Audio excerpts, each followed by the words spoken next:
The Traitor and the Spy Who Didn't Know He Was One.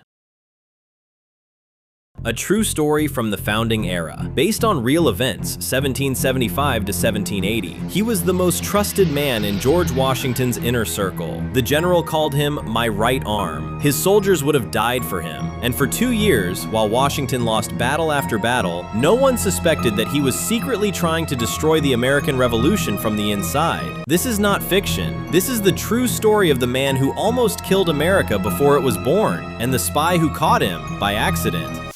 Part 1. The Hero Who Had Everything. Chapter 1. The Perfect Patriot. Philadelphia, May 1775. The Second Continental Congress had just declared war on Britain. Outside the State House, a crowd had gathered, and at the center of that crowd stood a man who looked like a statue carved by God himself. His name was Dr. Benjamin Church. He was 41 years old, Harvard-educated, handsome, rich, charismatic. He was a poet, a physician, a member of the Massachusetts Provincial Congress, and a close friend of Samuel Adams and John Hancock. When the British fired on colonists at Lexington and Concord in April 1775, Dr. Church rode 50 miles on horseback to carry the news to the rebels. He wrote a famous poem about the battle, a poem so passionate that every patriot memorized it. "Arise, O righteous cause, rush to the field, and make the haughty tyrant's bosom yield." Children recited his verses, mothers named their sons after him. George Washington, newly appointed commander of the Continental Army, wrote to Church personally, "Your loyalty and talent are beyond question. I shall rely on you heavily." The truth, Benjamin Church was already a traitor. He had been secretly writing letters to the British governor of Massachusetts, General Thomas Gage, for over 3 months before the war even began. Chapter 2. The Secret Letters. Here is what the history books do not tell you. On March 4th, 1775, 2 months before Lexington and Concord, Dr. Church met with a woman in Boston. Her name was Mary Greenwood. She was a seamstress. She was also the mistress of a British officer. Church handed her a sealed letter. He said, "Give this to Governor Gage. Do not read it. Do not speak of it. Your brother's life depends on your silence." Mary Greenwood was terrified. She delivered the letter. Inside, Church revealed the secret plans of the rebel leaders, where they stored gunpowder, when they would meet, who among them was afraid. He wrote, "The rebels are bold in public, but in private they fear a civil war. If your excellency strikes quickly, this rebellion will collapse like dry paper." General Gage read the letter and smiled. He wrote back, "Continue your service. Your name shall never appear in any British record. You will be rewarded handsomely when the crown triumphs." Over the next 6 months, Church sent 17 letters to the British. Each one betrayed a different patriot secret. Each one could have hanged him, but no one suspected. Not Washington, not Adams, not Hancock. Why? Because Dr. Church was a genius at lying. Chapter 3. The Man Who Could Not Stop Himself. Why did Benjamin Church betray his country? The easy answer is money. But that is not the full truth. Church was deeply in debt. He had built a beautiful house in Boston, bought expensive clothes, entertained lavishly, and speculated in land deals that failed. By 1775, he owed over £10,000, more than most Americans earned in a lifetime. But there was something else. Church loved secrets. He loved being the smartest man in the room. He loved knowing what others did not know. And most of all, he loved the thrill of walking into a room full of patriots, shaking hands with men who would die for liberty, while carrying a British spy letter in his coat pocket. One British officer who met Church described him this way: "He is a man of 2 faces. One face laughs with the rebels, the other face watches and waits. I have never met a more dangerous American." The war began. Lexington and Concord happened. Bunker Hill happened. Men died, and Benjamin Church kept writing letters.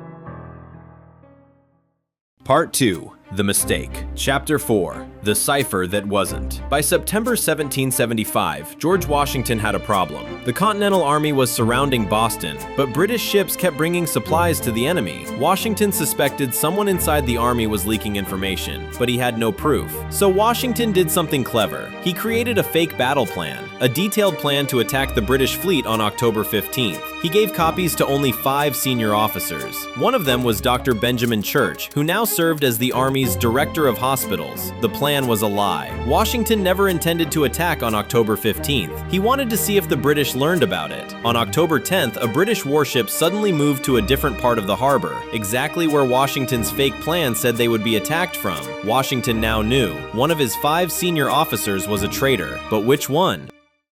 Chapter 5. The Madwoman's Message. Here is where the story becomes almost unbelievable. On September 22nd, 1775, a drunk woman was arrested in Rhode Island. Her name was Margaret Peggy Manning. She was widely known as a local madwoman. She screamed at strangers, threw rocks at children, and claimed to talk to ghosts. But on that September night, Peggy Manning did something strange. She took a small piece of paper from her shoe and handed it to a guard. She said, "This belongs to the great man, the doctor with the silver buttons. He will pay you if you give it to him." The guard could not read. He gave the paper to his commanding officer. The paper was a cipher, a coded message. It was written in a simple number code, A equals 1, B equals 2, etc. Any educated person could break it in an hour. The message read, "To General Gage, the rebels have only 2,000 barrels of gunpowder. If you attack now, Boston is yours. I await your instructions. Your faithful servant." The letter was unsigned, but at the bottom, in tiny handwriting, were 3 words: B. Church, Director. The madwoman Peggy Manning had been carrying a traitor's letter in her shoe. How did she get it? We still do not know for certain. Some historians believe Church gave it to another messenger, who panicked and passed it to Peggy for safekeeping. Others believe Peggy found it in the street and, in her madness, thought it was a treasure map. Either way, the most careful spy in America was caught because of a mentally ill woman with a loose shoe. Chapter 6. The Interrogation.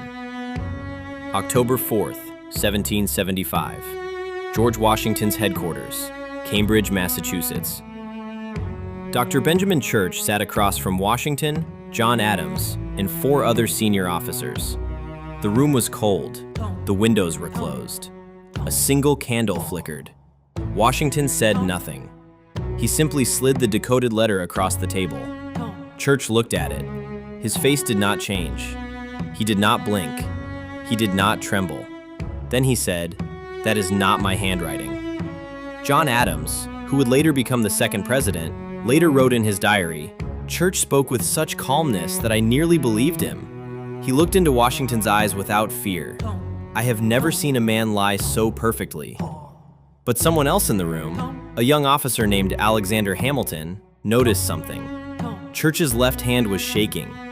Hamilton quietly moved around the table and looked at Church's writing desk. On the desk was a half-finished letter to Church's wife. Hamilton compared the handwriting to the cipher. It was identical. Hamilton whispered to Washington, "It is him." Washington stood up. He walked to Church. He placed his hand on the doctor's shoulder, gently, like a father, and said, "Dr. Church, I have trusted you with the lives of my men. I have called you my friend. You have betrayed us all. Do you have anything to say before I order your execution?" For the first time, Benjamin Church's face broke. He did not cry. He did not beg. He whispered, "I did it for my family." Washington turned away. He said, "You did it for gold." Chapter 7. The Punishment That Wasn't. Here is the strangest part of the entire story. Benjamin Church was not executed. The Continental Congress was terrified. If they hanged a man as famous and respected as Church, the public might panic. People might ask, how many other leaders are traitors? So Congress did something bizarre. They sentenced Church to life in solitary confinement. without a trial. No trial, no jury, no defense. Just a locked room in a Connecticut jail. Church was placed in a small stone cell with a single window. He was allowed 1 candle per week. He had no books, no paper, no visitors. He lasted 4 months. In January 1776, Church became violently ill, probably from contaminated water. The jailer sent for a doctor. The doctor said, "This man is dying, let him see his wife." Congress refused. On February 12, 1776, Benjamin Church died alone in his cell. His last words, according to the jailer, were, "Tell my son, tell him, I was not a coward." But he was not a coward.